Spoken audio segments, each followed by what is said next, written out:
neighborhood of Gary, Indiana. AJ, A-Dub, Marco, and Stretch.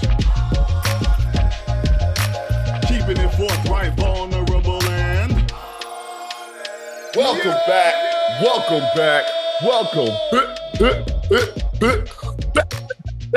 Back to better. Josh was faster than the speed of sound. His introduction, so we could. Welcome back to another episode of the Informilly Honest Podcast. Four brothers from the middle of the neighborhood of Gary, Indiana, coming to you to talk about this thing called life. And no matter what we do, how we talk about it, and what subjects come up, we always gonna do our giggity goddamn best to keep it forthright, vulnerable, and honest. Fellas, it's been 3 months since we last recorded.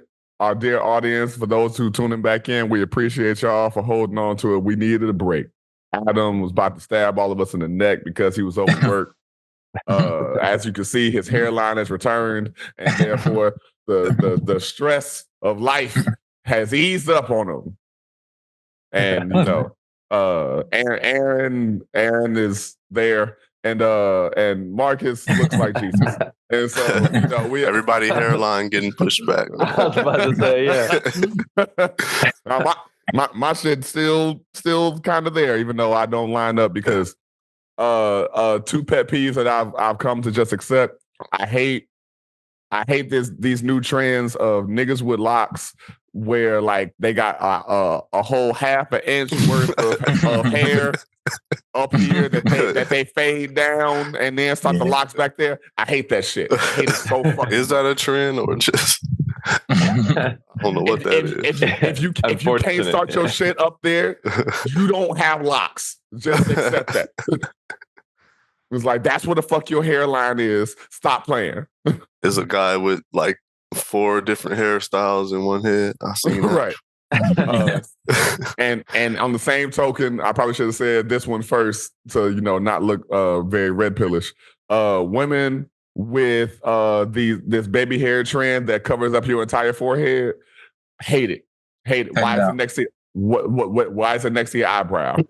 It's horrible. Please stop. Yo, let's just stay on that really quick. What is the official definition for red pilling? What does it mean? To my knowledge, it's usually dudes who should never have microphones in front of their face and say some of the stupidest things you could possibly say with no research, or as I later found out, admittedly, because I did not put it together, what incel was short for, which is involuntarily celibate. Mm-hmm. Yeah. And so it's just a lot of dudes. It was a whole period where dudes were just bashing women and saying dumb things, pro-Trump things, all this other stuff, because they had a platform to do it. I'm not saying any of that. I embrace a lot of things and big up and affirm a lot of things. But these forehead hairs on both sides, they gotta go. They just gotta let that dream go. Whatever you going for, I don't like it. I get baby hairs to a degree, but when they next to your eyebrow, taking up all your thought space, stop it. And then when like the gel gets dry, then it starts like to look crazy. That's crazy. And again, niggas, you are not exempt from this. When your shit sitting up here looking like a launch pad of a Hot Wheel track in front of your locks, no. Your mic going through it, man. It is. Yeah. I think it's because I'm moving it too much. I'm gonna switch it to my headphones. Your mic think you red pilling. It's like, no. Yeah, no, we can't say that. We can't say that. Y'all seen the eyebrows like brushed up like this, like his. I think where it looks not, it kind of looks kind of wild, but like I think not as much, but I've seen it, but it's still trimmed. Yeah, I'm just glad they went away from that 72 font eyebrow thing that was a few years ago. That was like, I'm like, you gotta stop this, man. Like, I know y'all not doing it for me, but it looks ridiculous. Like, it just does. Yeah, I'm too busy staring at the feet, brother. I'm too busy staring at them toes, baby. It's good that you know that about yourself. Yes, sir. I know it. It has been accepted. You know what I mean? I am one. I am one with the fetish, son. All right, so since it's been 3 months, I hope I'm coming through clear. It's been 3 months. Let's give some life updates. Let's let each other, because it's also been pretty much 3 months since we've really checked in. We got little tidbits that we know, but let the people know, let each other know what's going on in your life. We want to jump out there first. Shit, I'll jump out there, man. Jump out there. Because I forgot what was going on in my life before we hit record. I'm a month into being married. Whoa! Married. Woo! Institutionalized love. Government approved. Yeah. That's funny. Hey, by the way, I was talking to some other homies, and I had mentioned like eloping, because that's essentially what we did. Yeah. And we got on we kind of got on the convo of like, yes, there's a traditional way, but at the same time, I think it's a traditional way because of people just kind of like, I guess, forget that I always thought, like, we were trying to figure out the definition of eloping, because I had always thought that it was just doing something different than their traditional way, doing it essentially your way, So Is it? No, eloping just means you're gonna do that. You're just gonna go to the courthouse, get it done. Yeah, it's just official. That's just the official process. That's right. The official process. Okay. Well, I guess because you gotta do that before you get married anyway. Yeah. A lot of people don't realize that. See, we did. I guess ours was a bit different because we did it like on the ground. Like we signed everything and did all that with the officiant, and then we took the pictures, and then we had the ceremony and all that. But it was like we just tried to knock it out of the way before.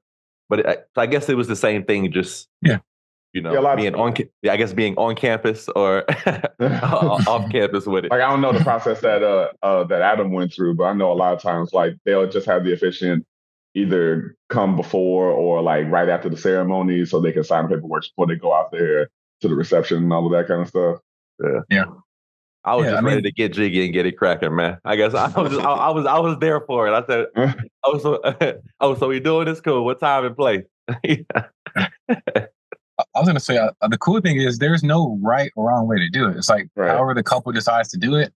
That's kind of how I thought. That's kind of how that's the only thing that matters.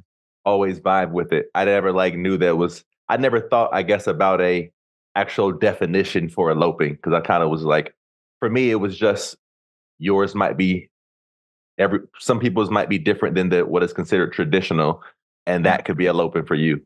I didn't know there was like the actual term for, I guess, going to the courthouse, blah blah blah. The official, I guess, the legalities of the whole situation.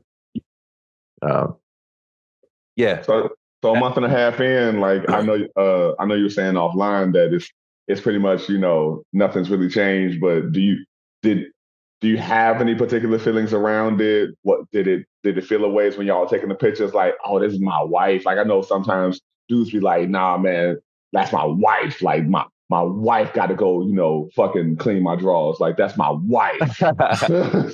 Nah, she was doing that 2 months into the relationship. Joking, y'all. Joking. I'm really trying this red pill thing out now that I know the definition. I'm about to see how it suits me. No. Good question, bro. Yeah, I'd probably say we kind of had the conversation already ahead of time about what we thought differences might be, or like why we're going into it, knowing that like marriage is not the end all be all for us, but yet I guess I would say, speaking for myself, I respect and understand the statement, more officializing this communion or this union you have with another person. You know what I mean? Like making that official in different ways. Because it's already, of course, after 7 years, I don't want to say of course, some motherfuckers struggling, something it's a real thing. I mean, yes, of course for you. Yeah. But for us, it was already official, but like on different levels now, you know? And, you know, having that ring kind of symbolizes that commitment you're making on a, I guess, physical, I don't know, societal sense that, hey, I've committed with this person in some ways. Now, of course, that doesn't always let everybody know the details of our relationship, but just I respect that there's an understanding and there's a commitment that we're making clear in different ways beyond just saying it. You know? So that's kind of how we went in. And like I told y'all, I got coworkers, mainly this like mid-60s, this mid-60s lady I work with. About every week, every other week, she says, "She leave your ass yet?" And I'm like, "No, not yet. She ain't left me yet, so we good." But beyond that, man, yeah, it's you know, I watered, like I teared up and didn't necessarily expect it during the vows. But to me, that was more of it was reminding myself that I genuinely felt what I was saying. Because it's not like, you know, it's like we talked about before. I think it could be easy to, and I totally understand this, by the way, I guess take for granted not saying I love you every single moment, because you're like, okay, I'm in the midst of it, I feel this, but it kind of made it was a wonderful reminder in the moment of taking vow, like saying your vows, that yo, I really feel this shit for real for this person. So it was a lovely way to remind myself that, yo, this is some real shit. So when I see that ring, I'm hoping that, and when I see this ring, I'm hoping that it stays that way. You know what I mean? Other than that, I can't say that much has changed, man. It'll be nice tax-wise to get that tax break for sure. Sure. Know what I mean? Yeah, definitely. Okay, word. AJ, Marco, how's life treating you? Well, I'll jump out there since we talking about love interest. Rom-coms. Yeah. I started a new chapter in my rom-com. Come on. Turn that page. Turn the page. It's fun. It's exciting adventure, you know. Right. Where'd y'all meet? On a you know, everybody meet on the internet these days. Sites. I mean, y'all could I thought you were about to say a cruise. A cruise. Y'all could have met in a while. You're like, yeah, I was going to grab, you know, some fruit from Aldi. Then next thing you know, I saw a peach I would rather have. No, it was like putting each other off. What is it called? Like anyway, just like ignoring each other at first. Okay. Ghosting, I guess. Sidestepping. Hard to get. Oh, well, this is like I was trying to remember some little term. I forgot where I go. But anyway, can't think of. Got settled in my new apartment. That's new. Oh, word. Okay. Yeah. Where you at? Are you in Illinois or Indiana? No, I'm in East Chicago. Oh, no. Okay. Yeah. Not so far a little from the bit school, closer right? to Chicago. Huh? Yeah. I said not far from the school, right? Yeah, from the school. From East Central? No, Bishop No. Oh, word. Okay. Yeah. Right off of 90. Yeah. Yep. So dealing with a bunch of new stuff. Got some new draws. Got some. Hey. I feel that, man. I can use some. For the first time ever, I bought some. I be getting my draws from Ross, because discount, and I got some some designer shit. Yeah. I think for like Air Apostle draws. It make the difference, don't it? I was like, man, my dick look good in general, but like framed in talking about aesthetically. These graphics are giving me something extra. My man had to be using it in the marketing for sure. once you start dropping some money on the getting outside of the Hanes and Fruit of the Loom area, man, you start realizing, oh, okay. It's all about breathability. This whole Jabal's a little different.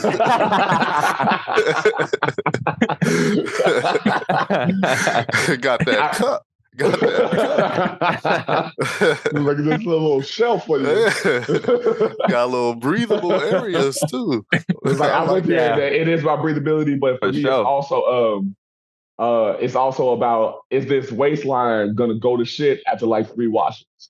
No, very true. Yeah. Very true, bro. Yeah. For me, it's all about the waistline. More than anything, is the waistline. Yeah. If you get there's some that have that cheap like elastic where it's like itchy. Yep. That's where I get the ones where like it's cotton like all the way around. Okay. I do get. I think Hanes. Hanes got that. Yeah. With the cotton, because they're and like cotton is breathable too. You good? See, I like the lotion up after I shower. Like it's annoying as fuck when you can feel the cocoa butter lotion like dripping off the. You know what I'm saying? Because of lack of airflow, man. That's a problem. The band is important also. Yeah. Sometimes they too short, like at the bottom. I don't like when they ride up. Like, come on, for sure, man, bro. I'm not trying to have no. What you call it? The ladies. Camel toe. No, like some boy shorts or something. I don't know. Yeah. I know what you mean. Like I need my thighs a little covered a little bit. My only issues with the cotton is in the summer when it gets hot and you get sweaty, they kind of like ride up and then you start chafing. Yeah, well, me, I start chafing because I got big thighs, but that is uncomfortable right there. Yeah, that's true. I also had to, I don't wear my jeans as tight as I used to too. So that different things assist, you know what I mean? Yeah. As we get older, man. That's true. I still don't know how you wore jeans that tight, man. That feeling when the inseam of a jean push your ball to the side. It's like yeah, my brother used to call me the Nightmare Before Christmas. He used to call me Jack Skeleton when I stepped out the car. all he saw was my skinny leg. He was like, "Oh, there goes Jack." That's what. I said, "All right, I see you. All right. I guess I'll jump out there next. I got a lot of shit going on. I'm currently technically injured. I tore 2 tendons in my knee 3 weeks ago. Oh damn! Which ones? I'm just getting there. No, bonus. LCL and bicep femoris. Okay. So it wasn't like MCL or ACL, the big major ones. Okay. No, they were light enough that I ain't got to go under the knife. Okay. It's the minor league. Thank God. Yeah. So I'll be back in a month. Pretty much. I got a month left. I got a month left of PT. See, thankfully, because the company is on its growth, beyond having like legitimate insurance now, I got workers' comp because it happened at work. Congratulations, man! Amen to that, man. No, that's big. That's big, man. Yeah. So the workers' comp being able to cover the MRI and the PT and all that stuff, that shit ain't cheap. The MRI alone. They sent me that $600 bill very quickly. But what was it? I did learn, because I've never had workers' comp, that and I guess because workers' comp is normally done in like corporate or much more regimented spaces. Because I'm getting workers' comp, I'm not allowed to still be at work, even though I'm not doing my job. Nice. Or if they see you outside skateboarding and shit, they're gonna be like, "Hold up, dog, hold up." No, that's my balancing leg too. So I definitely ain't. But no, so because I was going to work just like, hey, I can't work, but I can still be in the space, so I don't like miss information and whatnot. Like, not being there is not the same as like not going to the factory that day. Like, I gotta be able to still know what's happening. Yeah. And the idea of being out for like 6 weeks, that's death. And so they were the insurance lady from the workers' comp called and was like, "Are you still going to work?" I was like, "Yeah, but I'm not doing shit." Like, and so she quickly called my executive director. Was like, "You know that nigga can't be there, right?" Dang. Because apparently, like being at work, regardless of the fact that I'm not working, it can be considered fraud. Yes. Yeah, that's fair. And so I was like, well, okay, yeah, I get that point. So that's been rough that I can't go to work, at least not that work anyway. You niggas don't know I got 6 jobs. So they know now. Wouldn't it be hilarious if my insurance agent is one of our like 8 listeners? I'm curious, bro. What you been doing with your time then, man? Since you've been heavy back in the gym, so I could do these PT exercises outside of the 2 days a week that I'm in PT. Who knew that walking backwards was going to be so beneficial? Like that's a big thing, is just walking backwards and knee rehabilitation. You'll be a cornerback when you get done. And so heavy in the gym, trying to work on choreography proposals, like trying to just put stuff together and conceiving some ideas towards some creative work that I want to make. One idea that kind of started that I'll say here because our listenership ain't there yet, so I ain't gonna worry about nobody stealing my shit. I'm starting to reinvestigate real street gun talk music, because in people's exploration of hip hop or Black stories and all that kind of stuff, ain't nobody really taking like a John Singleton approach to choreography. That's interesting. And so I'm right now in the midst of investigating a way to approach this like concert dance world of like highbrow theater work and really being able to tell like nigga ass stories. Because the main 2 things that Black dance is going to do is they're going to talk about trauma or happiness, or just try to fit into European boxes of like ambiguous dance. And I'm like, nah, there has to be an avenue where you could tell these street nigga ass stories without it becoming a caricature or being looked at as there's enough of that kind of media out there that we don't need that in this realm. And I'm like, but you're not giving nuance to those stories of just because a nigga is on the corner doesn't mean he doesn't experience joy. He doesn't experience heartbreak. He doesn't experience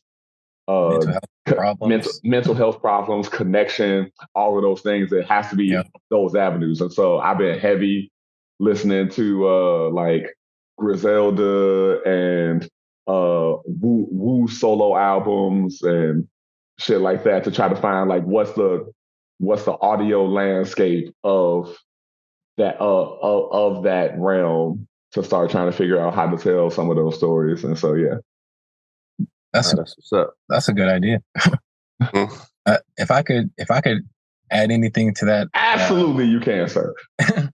I would definitely recommend Nas, definitely some of his older, because to me, he's probably one of the better storytellers out there.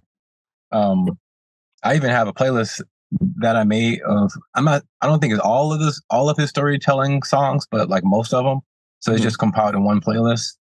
Like he has a song called Fetus, where like, I'm not sure if anyone's heard it or not, but basically he's telling the story of himself, but as a fetus. So he's, in his mother before he's born, and he's kind of seeing the world, but through her.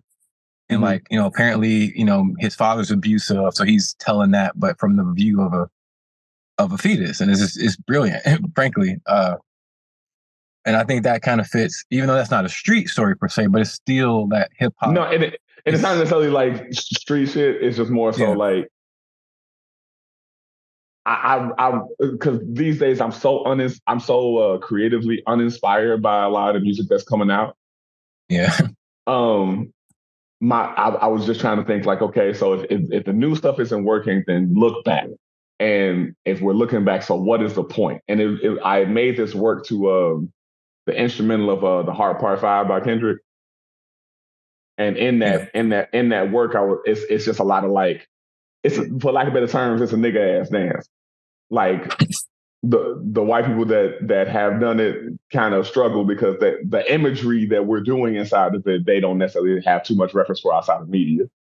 And so when we talk about like, when you get hype with your dudes, like whether it be football or like or back in the day, when Bia would come on and niggas like moshing, that type of energy building inside that. And so I was talking to Aiga, who I think y'all know, at least seen met in some capacity. He saw the work and he was like, "You really need to make that into a whole thing. Like you need to take that, you need to expand on it. That's a really, really solid, good work." And I was like, okay. And so I kept asking myself, like, what's the point I'm trying to make inside all this? And that's what led me kind of down this path. And so, all of those kind of stories are great. The thing I'm fluctuating between is listening to the music to hear the perspectives, but I don't necessarily know that I'll always use the song as it is because with rap lyricism, it gets so literal at a certain point, and dance doesn't translate that way a lot of the time, or it needs time to get the thought out that could be said in 4 bars. I got it. Yeah, so Nas might be a little bit too wordy. And I'm fine with hearing it because if the tone of the song works and I end up being able to use the instrumental and using the song as inspiration for what happens, that's different than trying to use it to choreograph to Nas verbatim. You know what I'm saying? Yeah, that's a good point. I always forget that you don't have to use the song exactly. I think you guys, definitely re-engineer things, and so yeah, that makes sense. Man, if you don't get Big L in there just for inspiration. Yo, taking this. I'm looking. Literally, I just started this like maybe a few days ago because it finally like hit me what the idea is. Yeah, that's awesome, cool, man. I also love how looking back and knowing why you're doing something can pretty much bring so much life into whatever you're doing. I love that, man. Knowing why you do it is so crucial. Yeah, I love that. So that's been like the biggest thing was I missed the last 2 weeks of my contract for the season because the new season starts on the 3rd because of this whole injury, and I'm still gonna miss another like 3 weeks on that contract because I got to finish my PT before I can like fully be in. Not finish my PT, but hit my 6 weeks anyway. So that's been the biggest thing. Otherwise, it's been a very music-filled summer. Very music-filled summer. I got to see, there was a festival, what's it called? Rose on the River at the Salt Shed. Say again? I said, that's where I saw Krongben at the Salt Shed. I like that little venue. It's nice. Were they on inside or outside? Outside. Outside. Yeah. I like both of them. I saw my first one on the inside not too long ago. Saw Highest Coyote. But what was that? Saw Flying Lotus, boring. Tank and the Bangers was they were cool. It's just they got mic issues. Got to see Wolfpack live. God damn, that shit was great. Yeah, I can see that being good. God damn it, that shit was great. Got introduced to a couple funk bands I hadn't heard of. One older one that I can't think of the name of right now. What is it? Telling y'all this past weekend, the Missy tour was here that a friend of mine was on. And so that was Timbaland, Sierra, Busta, Missy. Damn good show. Got to see Coheed and Incubus last night. Going to see Anderson .Paak in October. Nice. Went to Detroit to go see the South African artist that I really love, Thandiswa Mazwai. Took a day trip up to Detroit to go see her. Like, it's just been a real music-filled summer that I was like really invested in making sure I did this summer. So yeah, it's been good in that regard. Man, I've been speaking of music, I've been listening to more Ray Charles than I ever have in my entire life, just because the guys that I work with, whenever they're in my car, I always ask them what they want to listen to. Okay. And they'll hit Ray Charles. I think, and these are guys who are like in their 50s. I think their grandmother used to always play it for them. So I always smile, man, just because I smile and shake my head like maybe I had never even heard this before. If it wasn't for this situation, it's always nice to see how nostalgic people get, whether they're on the spectrum or not. And what music can do for folks, man. Yeah, so that's cool. And actually, speaking of that, really quick, one last thing, I guess, update for me. Yeah. Since we're talking about work, after 4 months or 4.5 months or so, I've been at the job for longer, but got offered a raise and killed the interview, might I say. Hey, let's go. I don't normally kill interviews with the level of confidence that I went into this one. Like, she was asking me questions. You know how they give you like a scenario and then ask what you would do. I cut her off halfway, like, yeah, I got it. I know what I would do. I know what I would do. It's one of those. I said, hey, if there's such thing as a Lord or whoever the fuck is up there, he, she, they, them is in me right now. We better fuck shit up. We can't let them fuck shit up. I'm a vessel. I'm a bridge. Yes, sir. You don't want to fuck with me. Bro, I was killing that shit.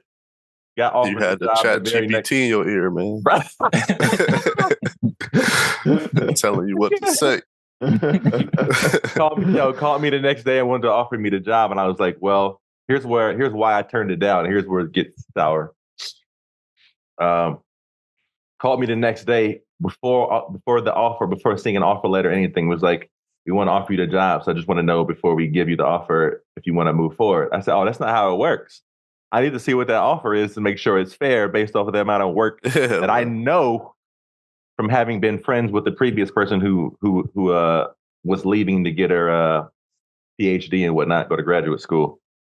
I see how things work around here, and I know based on what she was doing, when you know what kind of like energy and level of attention you're going to put into something.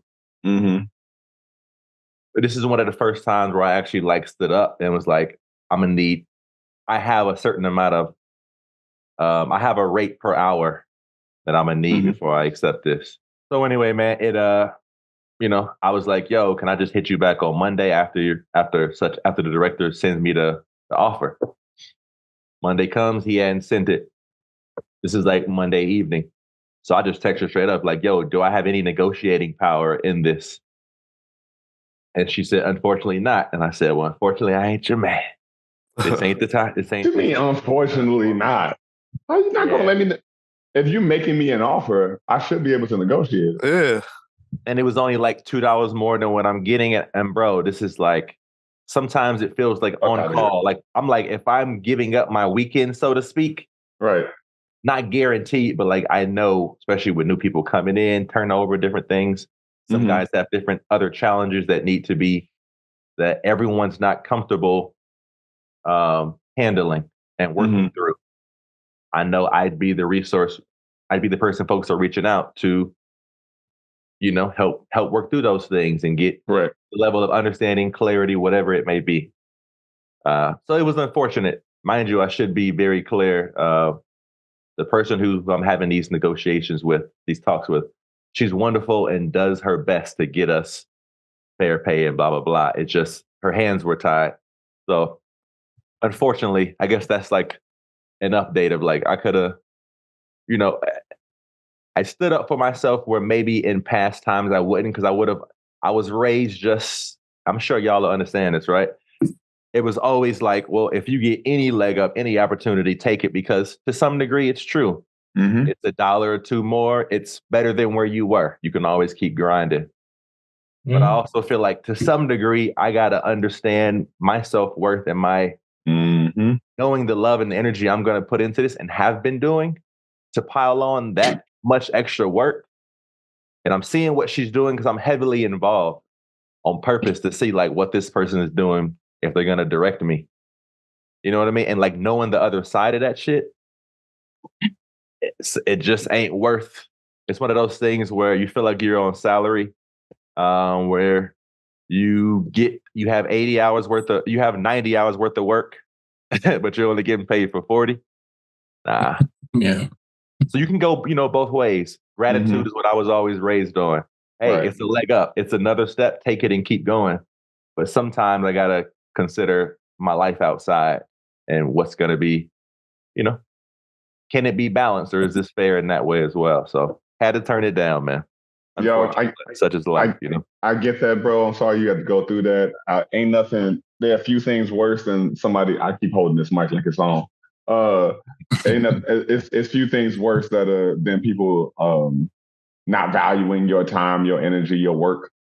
It makes me think about went through a similar situation. One of my jobs that was supposed to be expanding and increasing its like student connection and all of that kind of stuff. They knew they wanted me on because they this department had me in for like a week to do some choreography, and then they were like, we want to make the course that you already do a part of our program and whatnot. They were trying to offer me less than $2,000 for a whole school year, and I said, y'all can go fuck yourselves. Absolutely. Y'all can. Yo, go fuck yourselves with a supersize me. You know what I mean? I was like, what the fuck are you even talking about? It's like, well, we're not, you wouldn't change anything about your program. You're just running it as is. You would just submit your attendance and we'll handle it because the school still won't hire me because I don't have a college degree or whatever. So I got to run it through them. But I was also like, you could also still go fuck yourself because yeah, for sure. And then jump off an awning or two. I was like, it's not gonna happen. It's like I need you to know that that's a disrespectful ass number to say to me because I have more professional experience than your entire department, including you. Yeah, fuck are you talking to? And like I didn't even have that excuse. I just used my I have some experience. I have years, but like not even on that level. I just coming into this gig too, doing what I'm doing. I'm looking at some motherfuckers and they're like, damn, y'all, how many difficult things have you gone through in your life? You know what I mean? Like attempted to work through. How, you know what I mean? Yeah. A lot of it is just that. Mm-hmm. It's just work, like taking the time to be like, man, what do I have to offer to this fucking situation? In any real way. So just any kind of breakdown of value. And by the way, let me be really quick and I'll let you say that. I do want to clarify and be very clear. The person I was talking to, she wanted to get me more. Her hands were tied. So this is no like knock to her. She really was like, I'm so sorry. It's fixed. I can't do anything. Because she does know I got a podcast. So if you're listening, this ain't on you. This is just the organization is fucked up, the situation, But I kind of had could have fought for my boy a little more. I was like, a little harder. I'm like, I can kind of get that because the situation I'm telling you about is kind of that thing too. They're like, we only have a pool of so much money and all that kind of stuff, and so it's coming out of that pool. And I go, at the same time, where this is also an institution that y'all don't even have to charge these kids tuition because y'all make too much. You're just greedy and don't pay. So the fuck are we talking about here? Yeah, man. Here's the thing, though, because I turned that down and everybody was bummed, myself included, just from the situation at hand. We got somebody new coming in, and I have to accept however this new person is. We're gonna run shit, yeah. You know what I mean? I gotta accept, like, how much am I gonna put my foot in my ass or whatever, and kind of just suck it up, or let this individual know how things gonna be run. Right. You know what I mean? You in charge, but you ain't in charge. But But some shit it's just not worth it anyway. Other thing I was thinking about was I saw a TikTok creator break down how stupid dumb motherfuckers, especially niggas, unfortunately, make this argument of they voting for Trump because he gave them $1,200 4 years ago. And however much it was, 12, 16. And he was like, yo, nigga, is this an Alanis Morissette commercial that's for 75 cents? That's 75 cents a day. For 75 cents a day, that man bought your vote 4 years ago? That's funny. Yeah. Yeah. Funny thing is, I heard that mentioned, but like that can't be real. People aren't really voting for him for that reason. But I guess it is a thing. It is. And because they don't even know, like, yo, my nigga, that wasn't him. Right. Yeah, that too. Dang. So yeah. But AJ, last but not least, what's going on in your life, sir? Well, let's see. I'm still unemployed, but not begrudgingly. So okay. I'm cool on that note. But there's not a whole lot of new other than like I am living in Indiana again, which isn't necessarily new, but it's new from 3-4 months ago. Right. But I could say I'm back on YouTube after years of nothingness and not creating stuff. So okay, dope. I'll share that later or something. But so I'm back. You know how I was making like the t-shirts? Yeah. Almost 20 years ago, it seems like, or literally almost 20 years ago. Yeah, literally almost 20 years. That is wild. Damn, that's right. Yeah, I know. So I'm back on the sewing machine, not making t-shirts or anything, but like bags and stuff like that. Dope.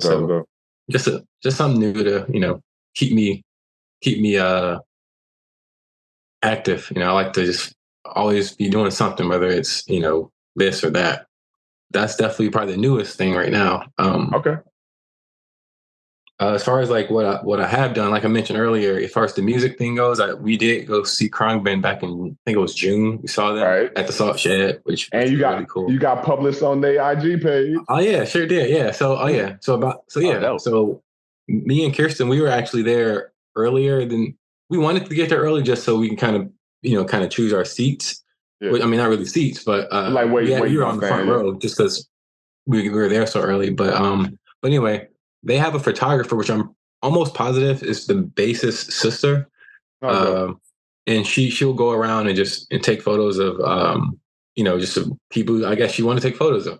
So me and Kirsten just, sitting there talking, and she comes up, and we knew who she was already just because we follow everything. So we know what was going on. We act like we didn't, but, oh, sure.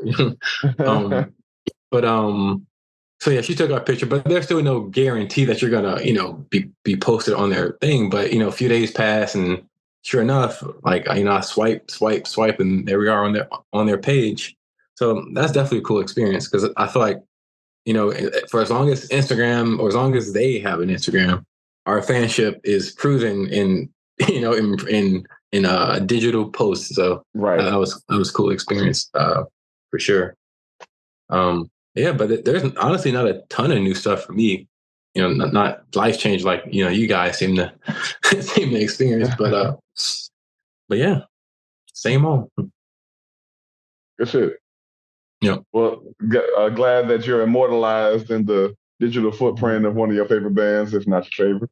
I know Black Keys is your favorite. I think. No, it's Khruangbin. Like for me, I got no issues with dumping folks. Like if you ain't producing, what have you done for me lately? Yeah, and granted, they've been actually pretty consistent lately, though. Like their last 2 albums have actually been pretty good, but before that, they were kind of like, it was kind of. But Khruangbin, though, they've taken over that title for the near future. So, word, absolutely. Hey man, actually, 2 things. One, I don't know if I follow you on YouTube, bro. Damn. I need to go ahead and do that. Yeah. But that's actually a question I was going to ask you too. But I was going to be like, I know this man is creating something. Yeah. You know what I mean? Whether it's in his dreams, in right here, or oh shit, exclusive. I got it right here. Exclusive. It's just a drawstring bag. We all seen drawstring, but it's a little higher quality. So yeah, it's like the color is crazy too. Yeah, the color is crazy. And then that's expected though. The color is. Then the interior is just like a red. Kind of can't see it, but it's like red and black. And inside, okay, that's fresh. It's got a little thing of webbing so you can hang stuff. These are the AirPods I was talking about that don't have work. Yeah. Yeah, it's got like a zipper pouch on the outside. Hey, you know what though, bro? You know what's really awesome about this? I like that. Yo, the bag is dope in general. Thank you. You know, visually and I'm sure anatomically. But form and function, like Mr. Lupe says. But bro, I could see the color scheme right there and be like, that's Adam. From like 20 years ago. You know what I mean? Like, I could definitely point that out as like your style. I could like it's definitely Am's inspired for sure. For sure, bro. For sure. Yeah. Yo, let keep us posted on when these things are for sale. I'm definitely that's definitely something I would get. And if you ever inspired to make like a backpack, that's something I'm going to frequent, especially bigger backpacks because I normally carry a lot of shit. But yeah, okay, I made a duffel bag too, actually. Like I'm gonna post a video on that, but I took like you're painting the house or whatever, painting anything, and you can buy like the canvas drop cloth to protect your floor. Mm-hmm. So I actually bought drop cloth because I like to work with canvas anyway. So why not just buy cheaper canvas in drop cloth form, and then I dyed it the colors that I wanted to dye it, and then I made the duffel bag or whatever. But that was a cool, which kind of opened my mind up to like kind of future endeavors. So I'm like, instead of like relying on like the fabric source colors, I can literally just make the colors I want to make. So it kind of changes the game in that department. So I'm really excited about taking that further. So yeah, more to come on that one for sure. That's dope. Hey, let's collab on a t-shirt, man. Yeah, absolutely, absolutely. Love it. And also, I'm probably gonna need some of your insight. I'm designing. Well, I got some blueprints already, but you know how I do. I do 16 of them and then throw 15 away. Finally got one I'm willing to show the world. Yeah, for me, man, for two people.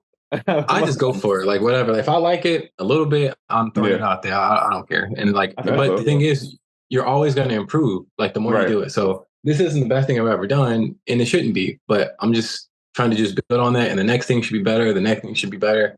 And then when I'm really ready, like to sell or kind of really go out there, then I'm ready. Like because really next year, 2025, I want to start going. Me and Kirsten, we want to start going to like farmers markets and just markets in general and like selling our stuff. Because it's just one is just it's kind of like the old school, before social media, before you had to just go out there and do it. So there's a attractiveness to that, and we're definitely both, and she's got her own things going on, so it's definitely exciting in that well, bro, in that world. I just thought of something. We can collab on like a tie-dye t-shirt that you like also like sew something onto. You know what I mean? Yeah, I've actually been thinking about that. Yeah, that'd be dope. But like I was gonna say, like last thing, I finally got like a blueprint that I'm like decently happy with for this nightstand that I've been for like months trying to get. Supposed to get Ken, who's my uncle, for the folks who don't know, to build for me. And like the inspiration was like a Campbell soup can, just like a cylinder, okay, like a Andy Warhol. Simple. Yeah, but it's like very simple. You open it from the top, or like kind of like slide. Originally, I wanted like thread, so you kind of like screw it in and then you unscrew it. But that's like it's mad excessive to get inside that motherfucker to put something in at night. I'm tired of this. I gotta unscrew this bitch. This is ridiculous. But I want something super simple, I finally got like some decent blueprints and kind of. That's a good idea. Some notes down on the side, so try to see how functional that is, Yeah, you don't typically see cylindrical shaped furniture, so that's unique. That's cool. Bro, I went through so many different. But sometimes, like you said, like ideally, I don't throw all them away out of like distaste and can just accept them. But like the iterations of going through so many different things, that part feels good. Going through so many things, getting to so many ideas out, and then finding one you actually like is like a breath of fresh air. Yeah, that's true.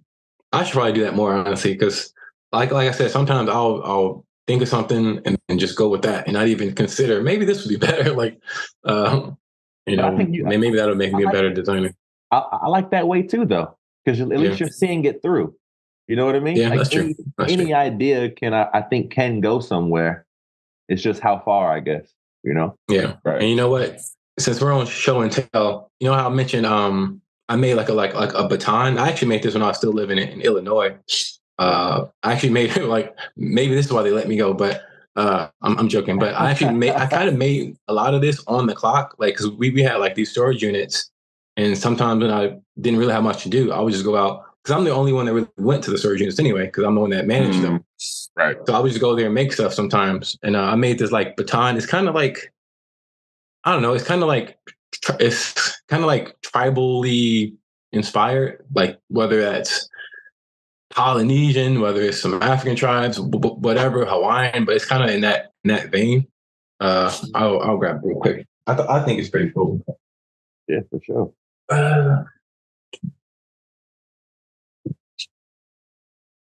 You got to move the cardboard Segway out of the way and the audio. So this is that baton I was talking about. I don't know if you can see it. Oh yeah, that's dope. It's kind of like fish, kind of shark looking to me, which is why I thought I kind of have that Polynesian style. It's super lightweight. You could definitely knock somebody out with this. Yeah, definitely give somebody some lumps. Yeah. But yeah, I just made that out of a 2x4. I just cut it down the size, shaped it, used the Dremel sander. It was a pretty easy project. And I was like, maybe I could sell those too. I don't know. Yeah, dude, for sure. Yeah. And you sanded the shit. That motherfucker looks smooth as some baby shit. No, it's smooth. It's smooth. yeah, that thing looks good. I love that natural wood color that kind of just allows to drain it. I only did you happen to add wood oil on that? No, I didn't. Okay. Not yet. Yeah. I want to add I kind of want it to be a little darker, so I might use like that walnut oil, it's like a little bit darker. Because it naturally just like brings the grain. Focus more. Right. Now, I don't know if it's going to be a momentum killer. I know we only got about 5 minutes left. Tell me if you think this is a functional thing, because as you were talking about your bag designs and whatnot, I was like, oh, a hoodie with a detachable bag on it sounds like a dope idea. Like a hoodie that has like the bag built into it. I see what you mean, like almost like a pouch. You feel like zip it off or something. Like a back, like a maybe a small backpack that's like zip built into the hoodie that you can detach it when you want to. Yeah, similar to that, by the way. Huh? I love the challenge of it. I would love to like just see what I come up with. Honestly. Yeah, that's dope. Yeah, I don't think it's a. I don't know what term you use. A vibe killer. No, I was saying I don't know if this would be a momentum killer from what y'all are talking about, and I'm interrupted with the stuff. So I was saying I don't know if this would be like an impractical invention, quote unquote, but like if the hoodie had like a bag that was like built into the hoodie that you could just like unsnap, unzip, something like that. But like, so you're not like, you don't always have to like take the bag off and on and then take the hoodie off. Like you just take the hoodie off, take the bag with it, but it can like hold stuff without drooping, or like it has a support system in it. It would definitely be a design challenge, because like you said, that was going to be my biggest thing. If the bag's full, it might pull back on the hoodie. Yeah. So you would have to figure out how to have some type of internal straps that kind of keep it together. Something where how there'll be, you could have like a coat, let's say, and then you could. I think like North Face, like different companies have something similar now, where you can kind of like similar, like not similar to your, like specific to your design, your idea, Josh. But I'm just saying, like this is similar in the sense that it'll be a big puffy coat, but then you can fold it into itself and it becomes as small. Oh, yeah, I've seen that. You know, you can fit in your hand, your palm, or whatever. Right.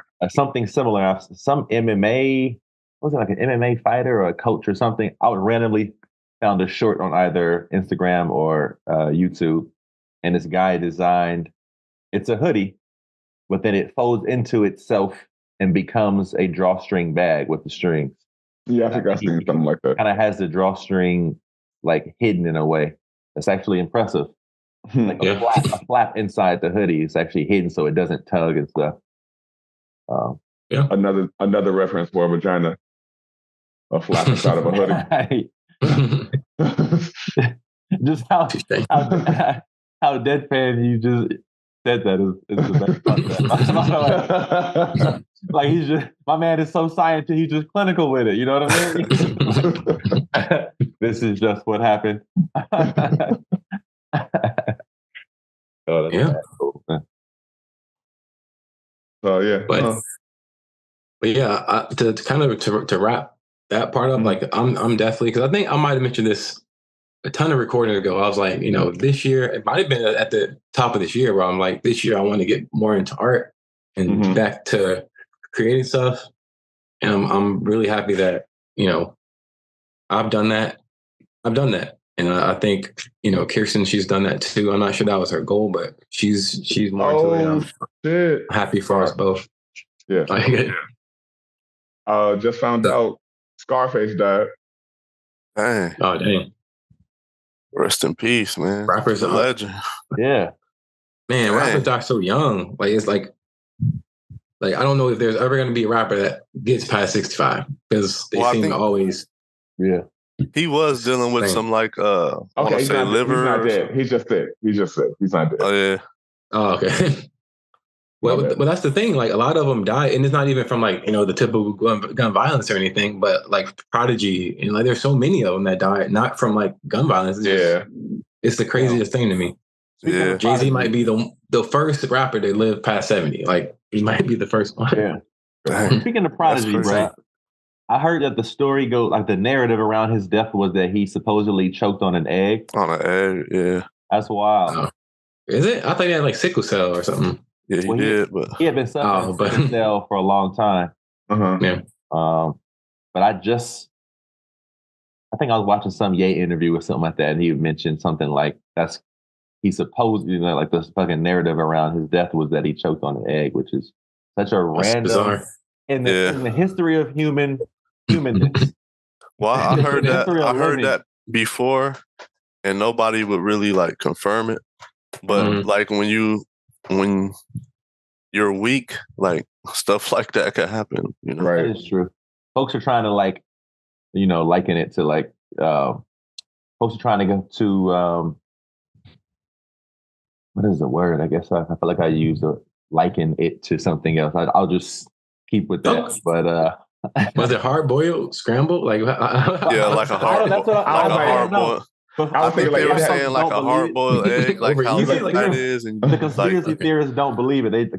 They feel like he was somebody who was a conspiracy theorist himself, or like speaking, who was a truth teller of sorts. Yeah, and like they believe that was just a front, like a cover up for something else. I don't know. I'm friends with his cousin. I can ask him. Yeah, no. I just found out that like I just heard the whole narrative around the egg, and like, no, Marcus is right though. Like when you sick and shit, I mean, folks choke on things all the time and don't die. Yeah, they do. Very well been a reasonable thing.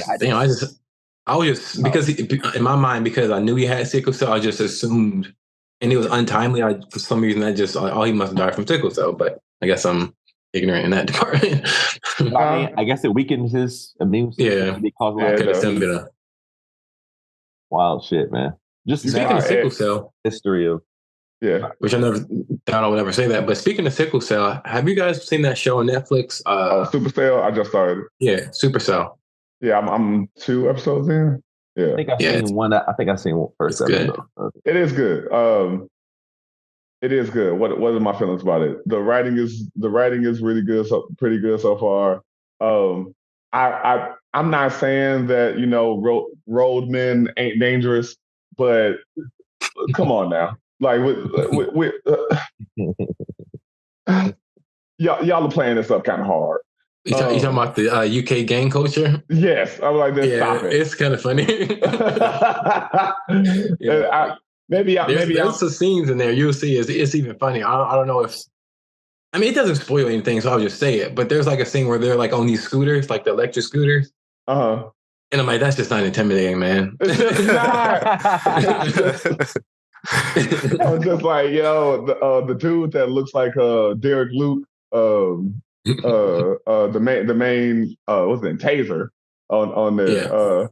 I think I've actually seen a bunch of episodes of this now. Okay, because it's like 5 different people with different powers, and he's trying to bring them all together. Yeah, well, I'm gonna say my nerd gripe first. My nerd gripe is, yay, niggas with powers, but also y'all couldn't give them like more uncommon powers than super speed, super strength, invisibility. Invisibility. I'm like, come on now, like we could be more inventive than this. Misfits That's fair. Showed us that we could be more inventive than this. That's fair. Which is also a British show. But like I said, the show is good. I find it interesting to make sickle cell into like a X gene of sorts. I think that's fascinating. I hate to say, and I probably shouldn't say this on record, I'm only 2 episodes in. Maybe it gets better, but the girlfriend and the girl with telekinesis forgot they were different people in both episodes. Oh, really? I think they're sisters. I think. Right? Are they related? Wait a minute. You said I know the girl with telekinesis. The girl with telekinesis. I think that's her name. Okay, I have no idea. And the main guy's girlfriend. Oh, okay, yeah, they're different. Yeah. I forgot what her name was, but I know what you're talking about, Adam. The sisters, like they're always fighting and shit because like one is very different. Yeah. I've never in my life had a hard time distinguishing Black women until this show. Yeah, I think the guy's girlfriend, she's a bit smaller in stature. Okay. Whatever the word is. Stature. And I think it's just because in the show, neither of them have done anything that's significant yet, or like been that significant into the story. Granted, the story is kind of really predicated on fiance, girlfriend, girl. But still, I just hope they become more relevant as the show progresses. They do. They definitely do. It's one of the, you know how British TV is like 6 episodes per season, so they got to get a lot in there. So it definitely builds quickly. Like no, it's a fascinating show. Yeah, and then my other Netflix or streaming, it is Netflix, but the other one is, have anyone heard of Average Joe? Yes. Oh, the new Deion Cole joint. I gotta check it out. I've been trying to. Is it good? It's good like to me. I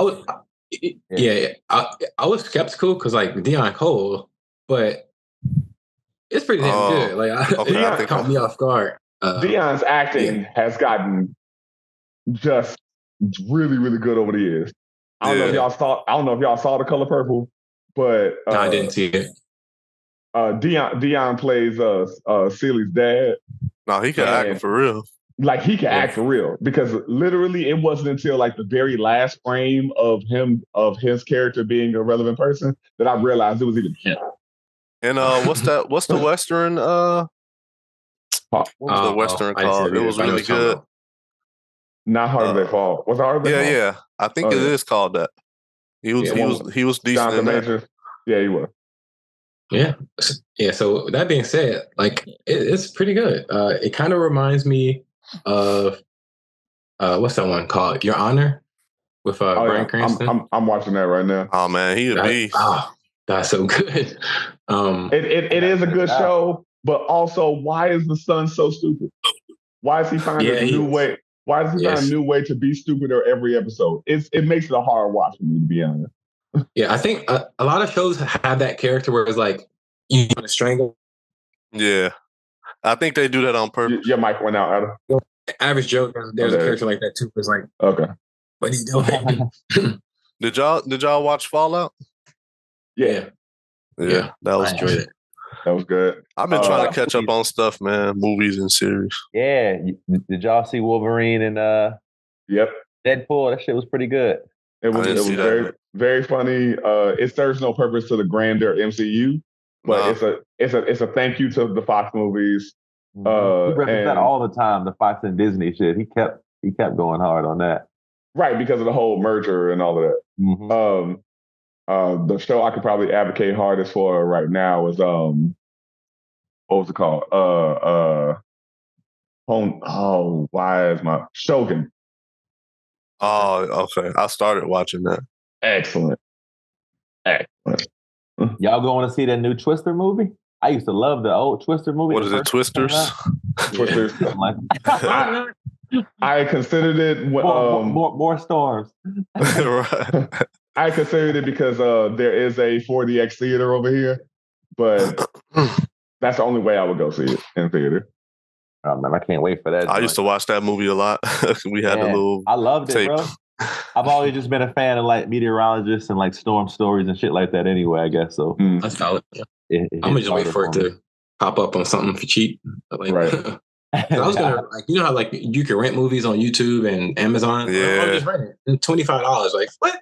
Yeah. I did. Go see it in the theater for that. I rented Bad Boys. Yeah. I fell asleep on it. Oh no! I'm like, damn. And then I had 48 hours to watch the rest. I'm like, I'm gonna get to it. Time expired. I'm like, damn, I wasted that money.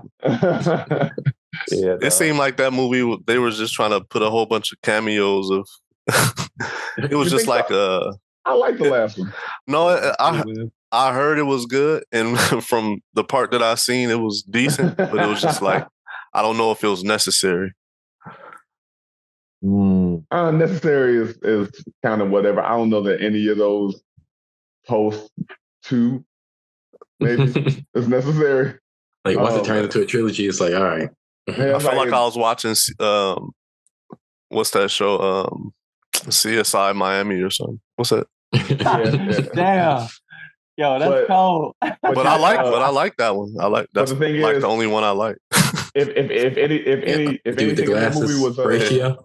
If anything in that movie was particularly relevant, was the boy that they pressed for dating Martin Lawrence's daughter in Bad Boys 2. Whipping he has a great scene in Bad Boys 4. I saw that. Yeah. And the camera angles they used in some of the fight scenes was cool. Absolutely. Yeah. Cool. Or like the tracking camera that they had for Will's gun. Mm-hmm. I thought it was really, really dope. I think I just fell asleep on like a long dialogue type thing. Yeah. But I think I was enjoying it, but it wasn't like, man, this is a great type of thing. That's true. But I got one for y'all. Have y'all seen Them? I haven't started it yet. Yeah, I haven't started it yet. Is that the new pronoun? It's like a racial horror show. Yeah, a friend of mine told me that they liked it. Is it trauma porn? I guess that's my. No, I saw a lot of people with that like gripe on it, but I can see how people could say that. But if you really invest some thought into it, like you see what they're saying, like it's like a horror movie. It's like a commentary on racism in the form of a horror movie. Okay. And it's really kind of deep. It's like if you watch the first season, you watched the first season? No, I know about it, but I haven't watched any of it. What platform is this on? This on Prime. Prime, yeah. Okay. Yeah. I'm checking it. We're looking for a new show, so it's basically talking about, now the first season is set in the 50s. Like a black family moves to Compton in the 50s. And it's like a cookie cutter neighborhood and showing their struggles. Yeah. And the second season is basically, it's tied together. So the woman who's in it in the first season is in the second season, but she plays a different character. But it's basically talking about the trauma that that African Americans face from racism in a form of a horror movie or horror series. But it's really dope. I would recommend that. Yeah, it's kind of hard to watch actually, but if you get into like what they're really trying to say, you'll get it. I can get that. I can see that crossroad being a little frequented between like a black girl and her monster, the other black girl. I don't know if y'all heard either of these things, but the other black girl is like a office horror where a girl that works in corporate America and finally like moving up the ladder, a new black girl moves in, like a new black girl gets hired, and like it takes that whole relationship of like, does the new black person try to push out the black person that's been there and try to frame it as a horror like thriller?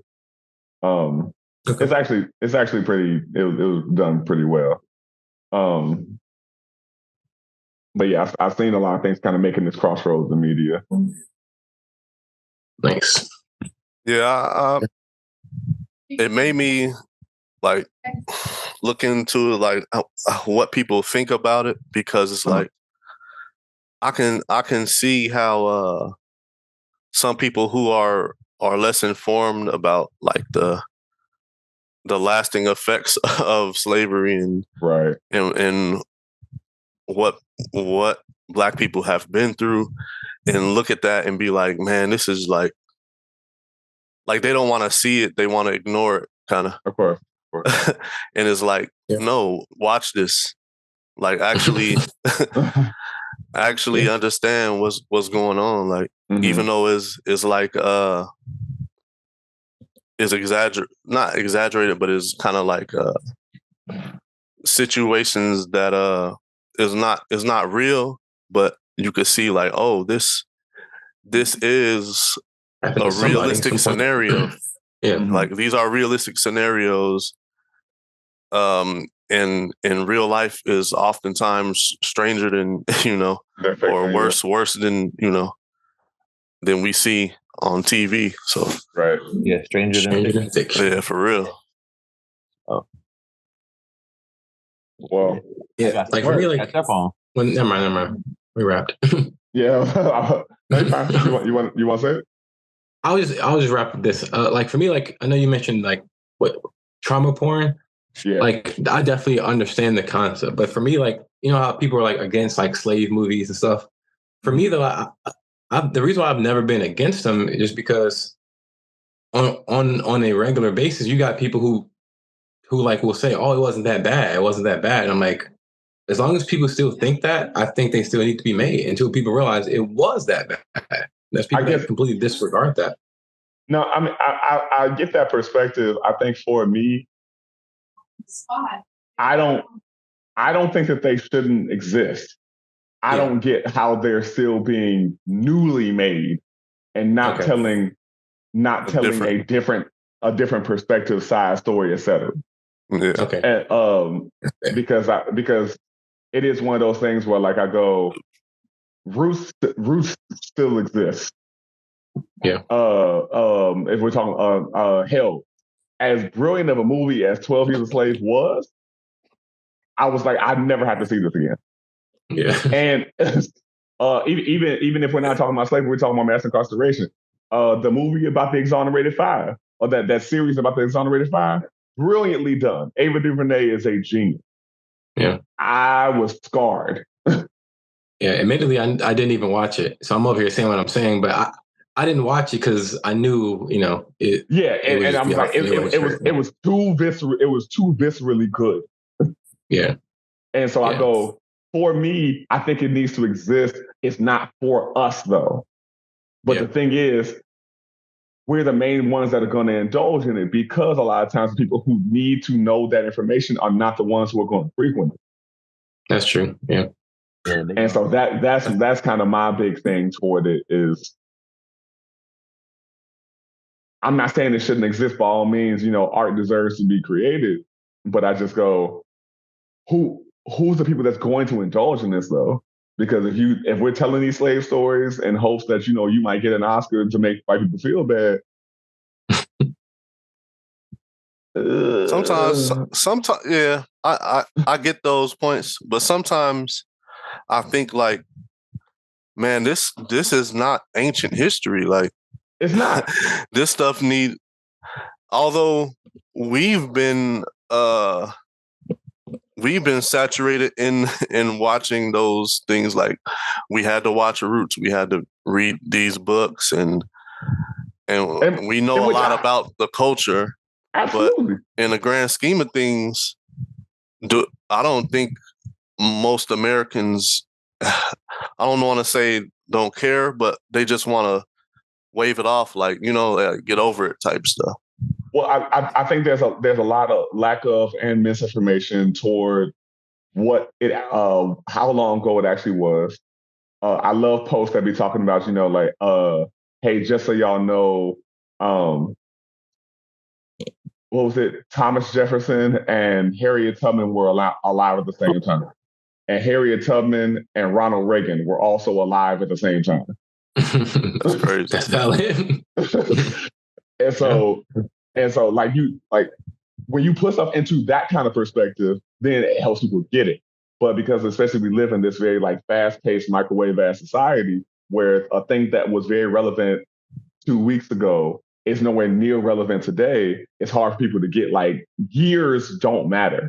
Or they're like, oh my God, how do y'all still talk about this thing that happened so long ago? Those people, da-da-da-da. You're like, nigga, that was my grandmother. What are you talking about?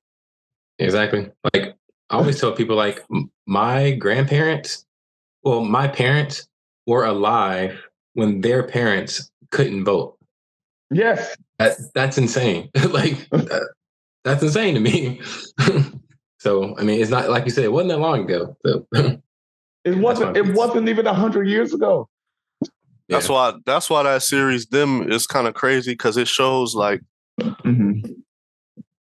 why people have made certain decisions that have, like, certain, like, families are still trying to recover from these decisions that were made from our grandparents and situations they were forced into, and things that our families are still dealing with that we have to overcome still. Like, we have to make changes in our culture and our families to still overcome some of those decisions and make changes mentally in how we do things. Absolutely. That's why I hate the arguments that you'll hear from certain politicians, like I'm gonna say Mitt Romney, him too. What's McConnell's first name? Mitch McConnell. His ancient ass talking about, we aren't responsible for those people. I'm like, nigga, actually, you were here. Let's stop that. You specifically, brother, you was around. Like, you were here. But also, the argument of we're not responsible for things of the past on life, but you still benefit from those things from the past. So how can you benefit from it and also say those afflicted by it aren't, like, that thing isn't valid? Like, that doesn't make any sense. Yeah, I hate that. But yeah, we're over time. But I know it's also been a minute. Miss and love you guys dearly. Any last words before we get out of here? We'll make a quick sign off. I got something. Double XL. Maybe you don't want to have so much trouble to sell. Oh, fuck it. I'll even buy a couple myself. Oh yeah, we need your album review on the new one. Yeah, I forgot to listen to it. Yeah.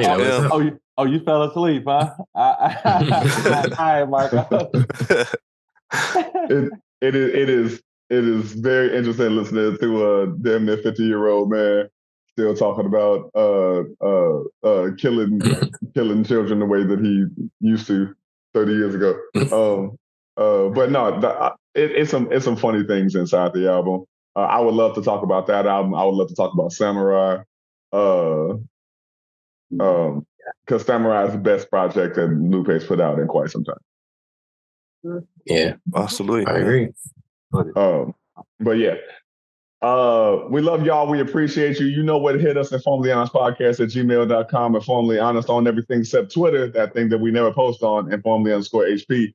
And we love and appreciate you. Please continue to tune in, share, like, subscribe, hit that red button, hit the YouTube, comment on some shit.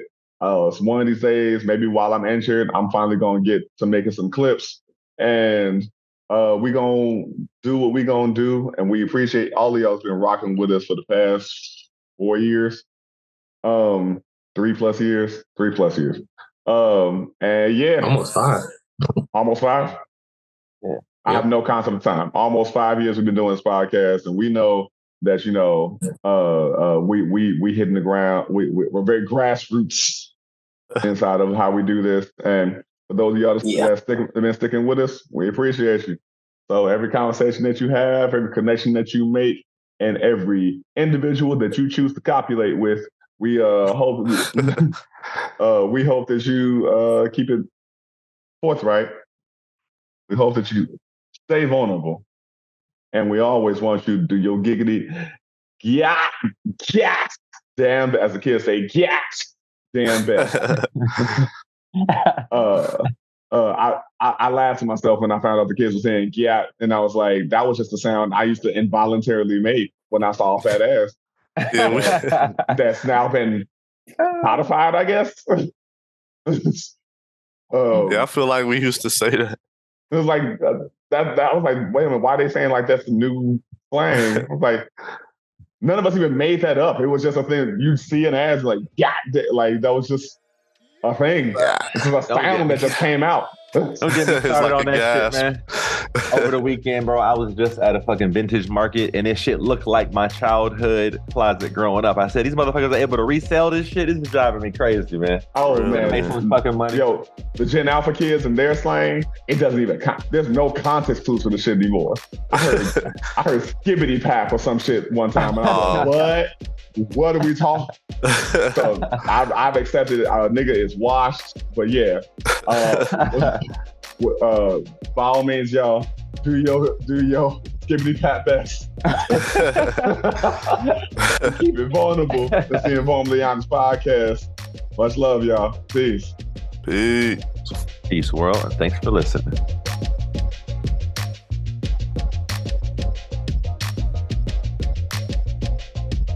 Four brothers from the Miller neighborhood of Gary, Indiana. Four brothers from the Miller neighborhood of Gary, Indiana.